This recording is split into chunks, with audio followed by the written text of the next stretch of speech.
오늘 히브리서 7장 중간부터 읽었지만 전체적으로 볼 거예요. 그리고 좀 이렇게 한 절 한 절 보면서 같이 볼 건데 딴 생각을 하시다가 이렇게 먼데 갔다가 다시 돌아오면 이제 무슨 말을 하고 있는지 잘 모를 수도 있습니다. 히브리서 7장을 펴서 읽으실 때 다음에 와, 이게 이 말이구나 라는 게 딱 이렇게 알았으면 좋겠어요.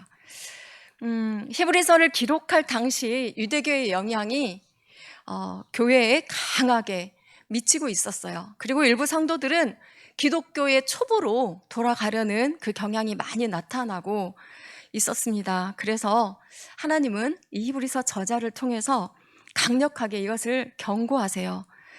우리 먼저 히브리서 6장 4절에서 6절 4절에서 6절 읽겠습니다. 시작. 한 번 빛을 받고 하늘의 은사를 맛보고 성령에 참여한 바 되고 하나님의 선한 말씀과 내세의 능력을 맛보고도 타락한 자들은 다시 새롭게 이는 그들이 하나님의 아들을 다시 십자가에 못 박아 드러내놓고 욕되게 함이라. 히브리서 저자는 5장 후반부와 6장에서 그리스도인으로서 더욱 장성한 그 믿음의 분량을 가져야 할 것에 대해서 말하고요. 6장 마지막에는 하나님의 약속에 의해서 우리가 영혼의 닷 같은 소망을 갖고 튼튼하고 견고한 휘장 안으로 들어간다.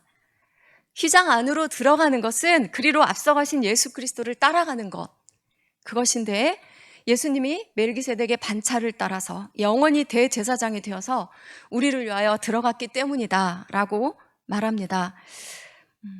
그리고 멜기세덱에 대해서 다시 자세하게 설명을 하는데요. 그 이유는 우리가 구원을 받은 것은 율법에 의해서가 아니라 멜기세덱의 반차를 따른 오직 예수 그리스도에 의한 것임을 강하게 말하고 싶은 것입니다. 그리고 다시 이 멜기세덱에 대해서 소개를 하죠. 멜기세덱은 7장 1절과 2절에서 말한 것처럼 아브라함이 그돌라오멜 왕과 연합군을 318명으로 쳐서 이기고 돌아올 때 아브라함을 축복해주고 또 아브라함이 그에게 11조를 바쳤던 사람입니다. 1절은 그를 왕이며 제사장이라고 해요. 아브라함 이전의 시대에는 제사장과 왕의 직분이 나뉘어져 있지 않았었어요. 재정이 나눠 있지 않았기 때문에 왕이며 동시에 제사장이 가능했습니다. 아브라함은 자신의 힘으로는 도저히 그 연합군을 이길 수 없다는 걸 아는데 그게 그 승리가 바로 하나님 때문이다라는 것과 자신을 영접한 이 멜기세덱이 지극히 높으신 하나님의 제사장이다라는 것을 인식했기 때문에 그에게 전리품의 10분의 1을 자원하여서 줍니다. 우리 7장 1절과 2절을 다시 읽어보겠습니다. 시작. 이 멜기세덱은 살렘 왕이에요. 지극히 높으신 하나님의 제사장이 여러 왕을 쳐서 죽이고 돌아오는 아브라함을 만나 복을 빈자라. 아브라함이 모든 것의 10분의 1을 그에게 나누어 주니라. 해석하면 먼저는 의의 왕이요, 그 다음은 살렘 왕이니 곧 평강의 왕이요. 아멘. 2절에서 그 이름을 두 가지 칭호로 해석하죠. 먼저는 의의 왕, 그 다음은 살렘 왕입니다. 멜기세덱 이름의 뜻은 두 가지 의미가 합성되어 있는데 나의 왕은 의롭도다 라는 뜻이랍니다. 의로운 왕 하면 우리는 그 누구도 아닌 예수 그리스도만을 인정합니다. 평강의 왕도 마찬가지죠. 그러므로 멜기세덱을 의의 왕이요 평강의 왕이라고 한 것은 오직 한 분 예수 그리스도를 예표한 것이다 라는 것을 알 수 있어요. 우리 주님은 구약 여러 곳에서 의와 평강으로 다스리실 왕으로 그렇게 예언되어 있는데 우리 몇 군데만, 서너 군데만 한번 보겠습니다. 오실 예수 그리스도를 예언하고 있는 예레미야 23장 6절에서는 여호와 우리 의라고 예수님에 대해서 말합니다. 평강을 평강의 왕으로 예언되어 있는 이사야 9장 7절 우리 한번 볼까요? 저기 가져왔습니다. 시작. 그 정사와 평강의 더함이 무궁하며 또 다윗의 왕자와 그의 나라에 군림하여 그 나라를 굳게 세우고 지금 이후로 영원히 정의와 공의로 그것을 보존하실 것이라. 만군의 여호와의 열심히 이룰 이루시리라. 아멘. 또 이사야 11장 4절과 5절을 보겠습니다. 시작. 심판하며 정직으로 세상의 겸손한 자를 판단할 것이며 그의 입에 막대기로 세상을 치며 그의 입술의 기운으로 악인을 죽일 것이며 공의로 그의 허리띠를 삼으며 성실로 그의 몸의 띠를 삼으리라. 아멘. 그리고 우리 예수님은요, 당신이야말로 인간의 모든 죄의 짐을 벗게 해주시고 하나님과의 온전한 관계 회복으로 인한 참된 안식을 주실 평강의 왕이심을 이렇게 직접 말씀하셨습니다. 마태복음 11장 28절 읽겠습니다. 시작. 수고하고 무거운 짐진 자들아 다 내게로 오라. 내가 너희를 쉬게 하리라. 아멘. 수고하고 무거운 짐 지고 가는 인생길에서 참된 안식과 평화를 누리게 하실 수 있는 분 예수님밖에 없음을 우리는 믿습니다. 그런데 우리가 솔직히 주님을 그렇게 믿고 있는데도 때때로는 정말 지나놓고 보면 아무 일도 아닌 일로 화를 내고 평화를 잃어버리고 잠을 못 자기도 하죠. 몸도 자꾸만 여기저기 아프고요.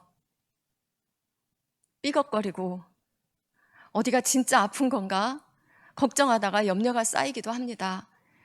또 때때로는 주님을 불러보는데 때때로 주님을 불러보는 게 아니라요. 주님을 불러보는데 때때로는 주님이 멀리 계시는 것 같은 느낌. 그게 정말 너무너무 힘들죠. 주님 뜻대로 하겠습니다 라고 해보지만 솔직히 주님 뜻이 어디에 있는지 분별이 안 돼요. 답답할 때도 참 많이 있고요. 무슨 일이든 순종하겠습니다 하는데 내 삶과 얽히면 결국은 불순종을 선택하기도 하면서 믿음 없는 자신의 모습에 한숨만 나오기도 합니다. 우리의 연약함이죠. 그러나 여기서 분명하게 그러나가 들어가야 맞아요. 그러나 이미 우리를 부르셔서 오게 하시고 내게 오는 너희를 쉬게 하리라고 약속하신 주님은 우리를 결코 놓지 않습니다. 우리 또한 절대 주님을 놓지 않을 사람들입니다. 아멘이시죠? 아멘 아니신가요? 우리도 절대 주님을 놓지 않을 사람들입니다. 주님은 우리가 주님을 놓지 못하도록 완전한 대제사장으로 하나님의 지성소에 들어가셔서 그 피를 다 쏟으시고 부르신 자들을 구원하셨어요. 이것은 흔들림 없는 사실이고요. 로마서 8장에서 우리가 그렇게 연약함에도 불구하고 우리의 모든 일에 우리를 사랑하시는 이로 말미암아 우리가 넉넉히 이기느니라 라고 말씀하세요. 그 어떤 것도 우리 주 예수 그리스도의 사랑에서 끊을 수 없다고 분명하게 말씀하십니다. 로마서 8장 33절 34절 읽겠습니다. 시작. 누가 능히 하나님께서 택하신 자들을 고발하리요 의롭다 하신 이는 하나님이시니 누가 정죄하리요. 다시 살아나신 이는 그리스도 예수시니 그는 하나님 우편에 계신 자요 우리를 위하여 간구하시는 자시니라. 아멘. 지금도 여전히 우리를 위해 하나님 보좌 우편에서 중보하시는 대제사장 되신 예수님이 계시기 때문에 주님 우리를 결코 놓지 않으실 거고 우리 또한 결코 주님을 놓지 않을 겁니다. 우리 주님은 분명히 약속하신 말씀들을 이루실 것입니다. 우리는 주님의 말씀을 신뢰합니다. 우리 다시 히브리서 7장 3절을 읽겠습니다. 히브리서는 저기 안 가져왔어요. 히브리서 7장 3절 시작. 아버지도 없고 어머니도 없고 족부도 없고 시작한 날도 없고 생명의 끝도 없어 하나님의 아들과 닮아서 항상 제사장으로 있느니라. 실제로 성경에는 멜기세덱의 부모나 족부에 대한 기록이 없습니다. 이것은 그의 탄생이 어떤 신적인 기적에 의한 것이다, 이것을 말하려는 것이 아니고요. 멜기세덱의 제사장직이나 멜기세덱의 제사장직이 탄생이나 족보와 같은 그런 외적인 조건에 의한 것이 아니라 하나님의 부르심에 의한 것임을 말하고자 하는 것입니다. 시작한 날도 없고 생명의 끝도 없다는 것, 이것은요, 창세기에서 멜기세덱이 갑자기 아브라함에게 찾아온 제사장으로만 기록이 있고 그 어디에도 그 탄생과 죽음에 대한 기록이 없다는 사실에 의한 것입니다. 그래서 그는 항상 제사장으로 있는 것입니다. 3절에서 우리가 주목해 봐야 할 것은요, 하나님의 아들과 닮아 있다 라고 하는 거예요. 하나님의 아들이 멜기세덱과 닮았다라고 표현한 것이 아니라 멜기세덱이 하나님의 아들과 닮았다라고 말하고 있다는 거예요. 이렇게 말할 수 있는 이유는 멜기세덱이 그리스도보다 비록 제사장으로는 앞서 있지만 시간의 순서상 그리스도께서 멜기세덱보다 먼저 존재하신 분이기 때문에 그렇습니다. 태초부터 계신 분이기 때문에 그렇죠. 그럼에도 히브리서 저자는 이제 4절 시작에서 이 멜기세덱이 얼마나 높은가 생각해보라 라고 이렇게 말하면서 이스라엘의 조상인 아브라함이 그에게 11조를 바쳤다 하는 것으로 설명합니다. 우리 5절과 6절을 함께 읽겠습니다. 시작.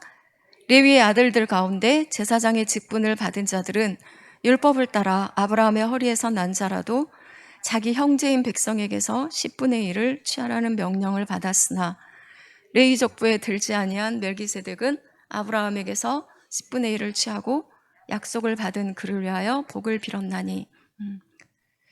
모세의 율법에 따라서 레위인과 제사장들은 백성들에게서 11조를 받아서 살았어요. 그거는 율법을 통해서 명령을 받은 거예요. 그래서 특별히 그들이 백성보다 우월한 존재여서 11조를 받았다는 게 아니라 백성들과 똑같이 아브라함을 조상으로 둔 형제로서 본질적으로는 동등한 존재라는 거예요. 그들이 11조를 거둘 수 있었던 그 이유는 율법이 그렇게 명시하고 있었기 때문이라는 겁니다. 레위 계통의 제사장들은 명령에 의해서 받은 것이지만 멜기세덱은 아브라함이 그를 지극히 높으신 하나님의 제사장으로 인정한 경외의 표시로 그렇게 드렸다는 것에서 레위 계통의 제사장들과는 엄밀히 구별된다라는 것입니다. 더구나 멜기세덱은 아브라함을 위해서 복을 빌어주었다고 기록합니다. 고대 사회에서 높은 자가 낮은 자에게 복을 빌어주었죠. 이것은 멜기세덱이 아브라함보다 우월한 존재였다라는 것을 말하는 것이고요. 지금 히브리서 저자는 레위 계통의 제사장보다 멜기세덱의 반차를 따른 대제사장 예수 그리스도가 얼마나 우월한 분이신가를 열심히 설명하고 있는 겁니다. 우리 8절을 읽겠습니다. 시작. 또 여기는 죽을 자들이 10분의 1을 받으나 저기는 산다고 증거를 얻은 자가 받았느니라. 굳이 설명하지 않아도 여기서 죽을 자들이란 죽을 수밖에 없는 유한한 존재인 레위 계통의 제사장들을 말합니다. 그들의 제사장 직분은 30세에서 50세까지였어요. 그러면 그 직무를 이제 그만두게 되죠. 하지만 멜기세덱은 시작한 날도 없고 생명의 끝도 없어서 하나님의 아들과 닮아 있어 항상 제사장으로 있느니라 라고 말하고 성경은 멜기세덱의 죽음에 대해서 기록하고 있지 않아요. 이것은 그가 죽지 않고 계속 산다는 의미는 아니에요. 그의 직분이, 제사장 직분이 영원하다는 것을 말하고 있다고 봐야 하는 거고요. 다시 말해서 율법 아래에 있는 제사장직은 일시적이지만 멜기세덱의 제사장직은 그가 죽었다는 기록이 없고 그로 인해서 그 직분을 이어받은 자가 없기 때문에 그는 영원히 제사장으로 있다라는 겁니다. 근데 분명히 또 우리가 알아야 할 것은 그가 예수님과 닮아 있다는 점에서 그의 제사장직이 영원하다고 말하는 것이지 그의 제사장직에 영원한 효력이 있다라고 말하는 것은 아니라는 겁니다. 우리 다시 9절과 10절을 읽겠습니다. 시작. 또한 10분의 1을 받는 레위도 아브라함으로 말미암아 10분의 1을 바쳤다고 할 수 있나니 이는 멜기세덱이 아브라함을 만날 때 레위는 이미 자기 조상의 허리에 있었음이라. 아브라함이 멜기세덱에게 11조 바쳤을 때 레위는 태어나지도 않았지만 레위를 대표하는 조상인 아브라함이 11조를 바쳤으므로 그것은 곧 레위가 바친 것과 같다 할 수 있습니다. 이 말씀 또한 레위 계통의 제사장보다 멜기세덱 제사장이 더 높은 사람인 것을 말하고 있는 것이죠. 우리 계속 같이 읽어가면서 할 거예요. 우리 11절을 다시 읽겠습니다. 시작. 제사 직분으로 말미암아 온전함을 얻을 수 있었으면 백성이 그 아래서 율법을 받았으니 어찌하여 아론의 반차를 따르지 않고 멜기세덱의 반차를 따르는 한 제사장을 세울 필요가 있느냐. 우리가 읽은 말씀에서 온전함이란 인간과 하나님의 온전한 관계를 말하죠. 그러나 레위 계통의 제사장 직분은요, 사람들로 하여금 하나님과 온전한 관계를 맺게 하는데 실패했습니다. 제사장들 자신부터가 죄인인지라 자신들조차도 하나님 앞에서 온전할 수 없기 때문에 그들이 율법을 가르치면서 제사 직분 행했다 할지라도 근본적인 인간의 죄악의 문제는 해결할 수 없었죠. 사람들이 제사장을 통해서 받는 이 율법은 자신들의 죄를 깨닫게 해줄 뿐이고 그것을 준수해서 의롭다함을 얻게 해주지는 못했다는 겁니다. 그러므로 율법에 의해서 세워진 레위 계통의 제사장 대신에 다른 한 제사장을 분명하게 필요로 한 것입니다. 여기서 다른 한이란 그 말은요, 헬라어로 완전히 다른 종류라는 뜻이에요. 아론 계통의 제사장들이 할 수 없었던 그 온전케 함을 이룰 수 있는 다른 한 사람이 필요했다라는 겁니다. 12절을 한번 읽어보겠습니다. 시작. 율법도 반드시 바꿔지리니 온전함을 얻게 하기 위해서 율법에 의해서 세워진 레위 계통의 제사장이 아닌 다른 한 제사장이 세워졌고 이 다른 한 제사장이 드린 제사는요, 율법도 사람도 온전케 하였기 때문에 더 이상 율법이 있어야 할 이유가 없다는 그 의미가 바로 이 말씀입니다. 구약에서 제사장 직분과 율법은 뗄래야 뗄 수 없는 관계를 맺고 있죠. 그러나 율법에 근거한 제사장직이 완전하지 못했기 때문에 율법의 온전한 목적을 수행할 새롭고 흠없는 다른 제사장이 필연적으로 필요했던 겁니다. 처음 시작할 때 제가 말씀드렸듯이 그러므로 더 이상 율법으로가 아닌 완전하신 분으로서 단번에 지성소에 들어가신 예수 그리스도 한 분만으로 구원받는다. 그것을 지금 이 독자들에게 말하고 싶은 겁니다. 우리 13절, 15절 함께 읽겠습니다. 시작. 제단 일을 받들지 않는 다른 지파에 속한 자를 가리켜 말한 것이라. 우리 주께서는 유다 지파로부터 나신 것이 분명하도다. 이 지파에는 모세가 제사장들에 관하여 말한 것이 하나도 없고 멜기세덱과 같은 별다른 한 제사장이 일어난 것을 보니 더욱 분명하도다. 아멘. 한 사람도 제단 일을 받들지 않는 다른 지파, 이게 레위 지파가 아닌 유다 지파를 말해요.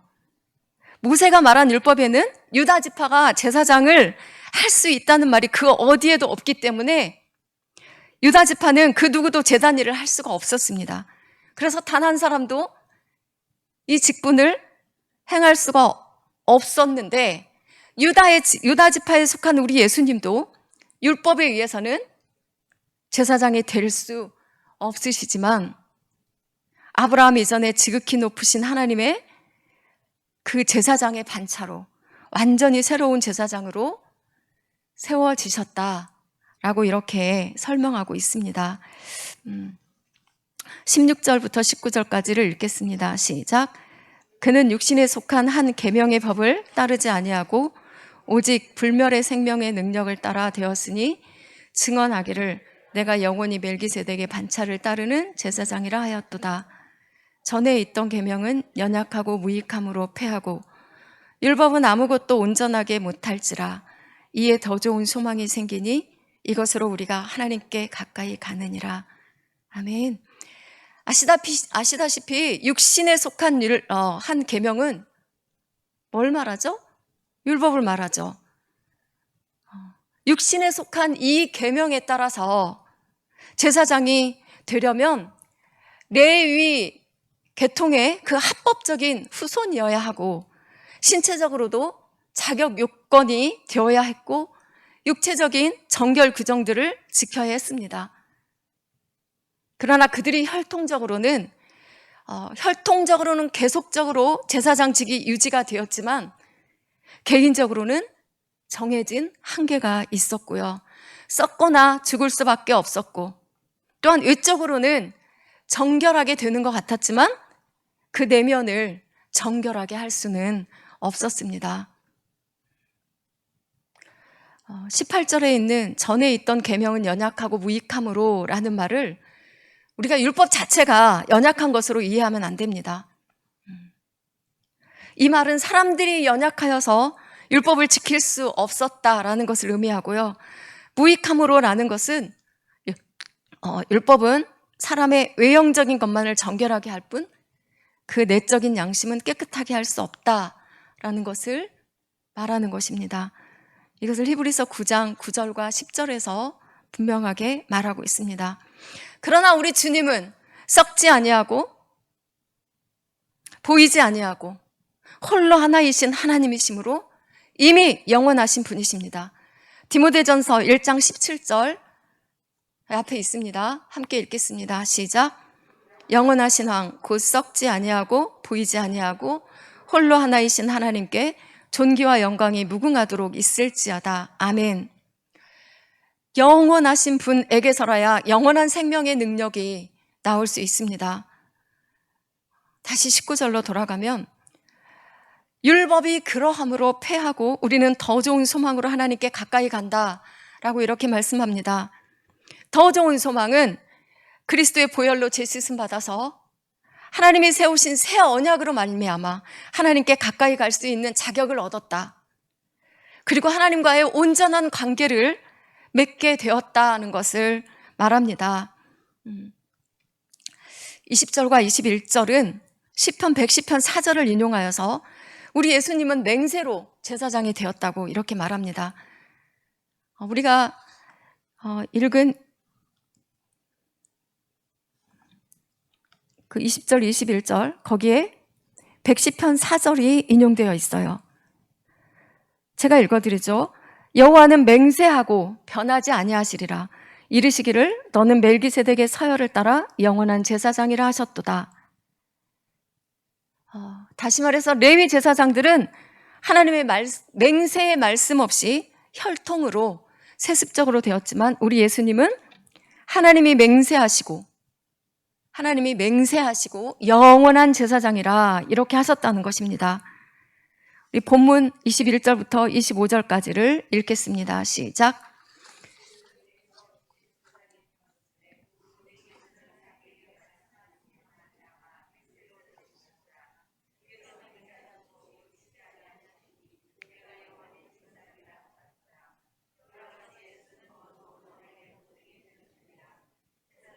그들의 수요가 많은 것은 죽음으로 말미암아 항상 잊지 못하로되 영원히 계심으로 그 제사장 직분도 갈리지 아니하시느니라.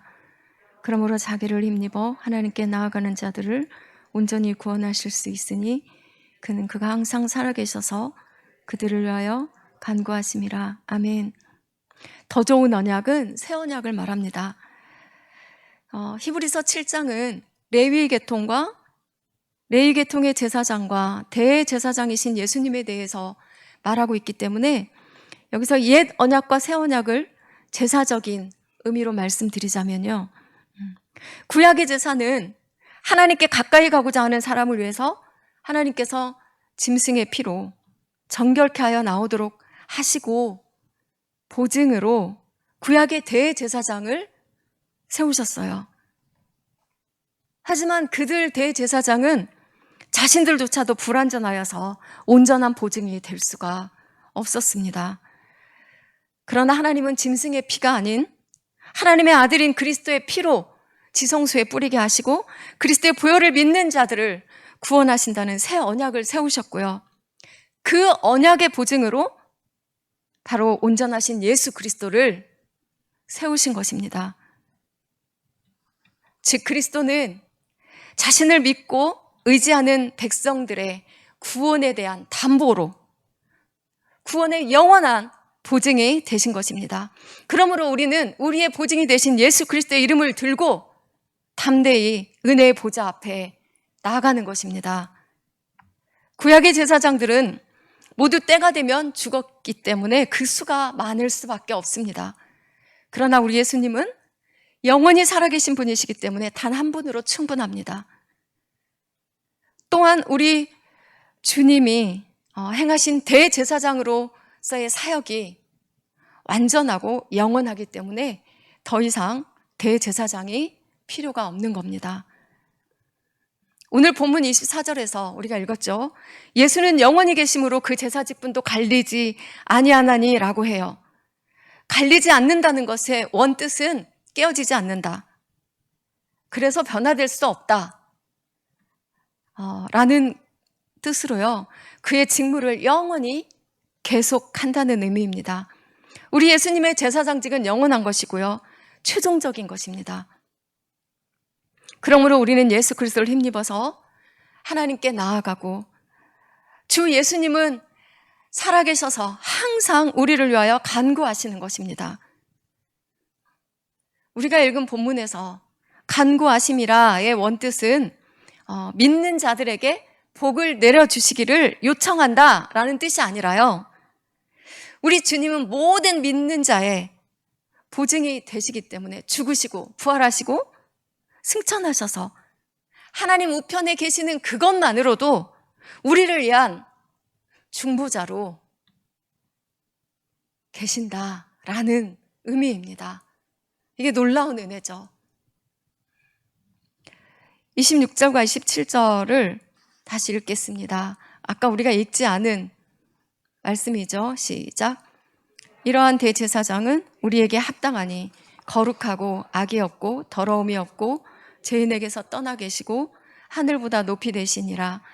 그는 저 대제사장들이 먼저 자기 죄를 위하고 다음에 백성의 죄를 위하여 날마다 제사 드리는 것과 같이 할 필요가 없으니 이는 그가 단번에 자기를 드려 이루셨음이라. 아멘. 히브리서 저자는 이제 레위 계통의 제사장들과 멜기세덱의 반차를 따른 영원한 대제사장이신 예수님을 비교하여서 예수님은 그 누구와도 비길 자가 없으신 분임을 말한 후에요. 예수님을 찬양합니다.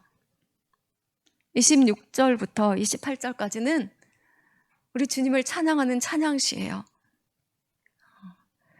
영원한 구원의 새 언약의 대제사장으로 그분이 지녀야 할 성품과 지위를 5가지로 말하고 있습니다. 첫째는 거룩하시다. 둘째, 악이 없으시다. 셋째는 더러움이 없으시다. 주님은 완전하신 성결하신 분이시죠. 넷째는 죄악에서 떠나 계시다. 그분은 하나님이시기 때문에 근본적으로 인간 죄인들과는 구별되는 분이십니다. 다섯째는 하늘보다 높이 되신 분이시다.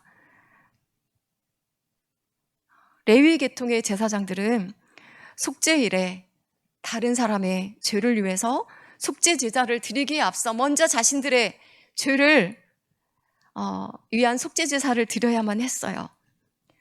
여기 보면 날마다 그렇게 했다고 이렇게 표현했는데 날마다는 아니었어요. 실제적으로 대제사장들은 1년에 한 번씩 대속제일에 지성소에 들어가기 전에 자신을 속했습니다. 그러나 이렇게 날마다 매일이라고 하는 이유는 그가 매일 죄를 지을 수 있는 그가 대제사장이지만 그는 매일매일 죄를 지을 수 있는 사람인 것에 대해서 그렇게 표현하고 있는 겁니다. 그러나 우리 주님은 반복적으로 제사를 드릴 필요가 없으십니다. 반복적인 제사는 구약의 제사장들이 드렸던 반복적인 제사는 불충분할 때, 그렇죠? 불충분하다라는 의미이지만 주님은 죄가 없으신 완전하신 분이시기 때문에 단 한 번의 제사를 드림으로써 완전한 구속 사업을 이루셨습니다.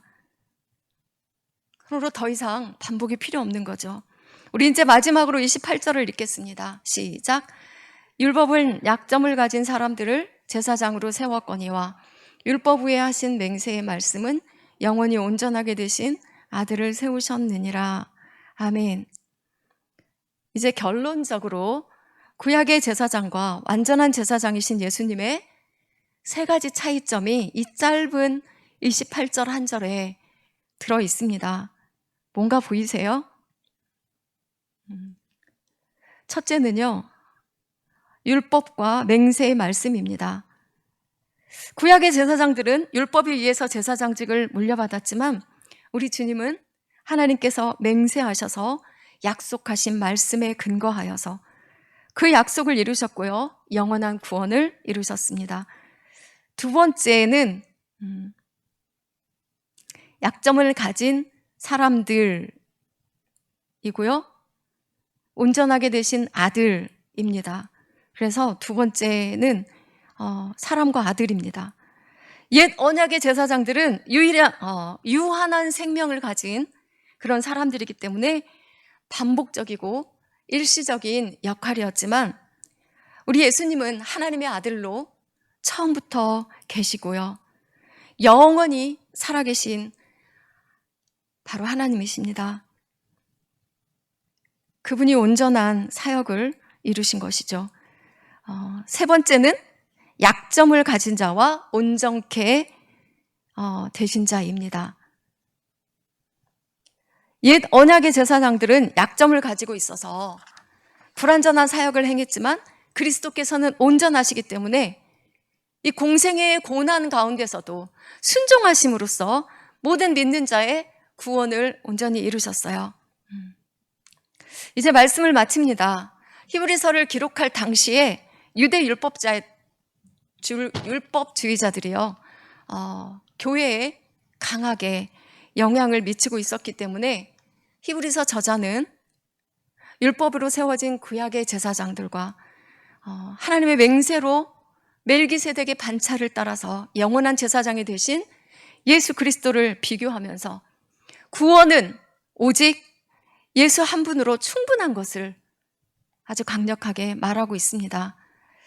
당시의 사람들은 예수님 한 분으로 뭔가 불충분하고 자신들의 어떤 행위가 반드시 들어가야만 구원을 충족한다고 우기는 어리석음 가운데 있었습니다. 예수님이면 충분합니다. 구원의 문제뿐 아니라 대제사장이신 예수님의 그 중보 속에 있는 우리의 모든 삶은 예수님이면 충분합니다. 그럼 우리는 우리를 위해 지금도 하나님의 우편에서 중보자로 계신 대제사장 예수 그리스도, 그분의 영광을 위하여서 사는 삶이 마땅한 줄 믿습니다. 기도하겠습니다.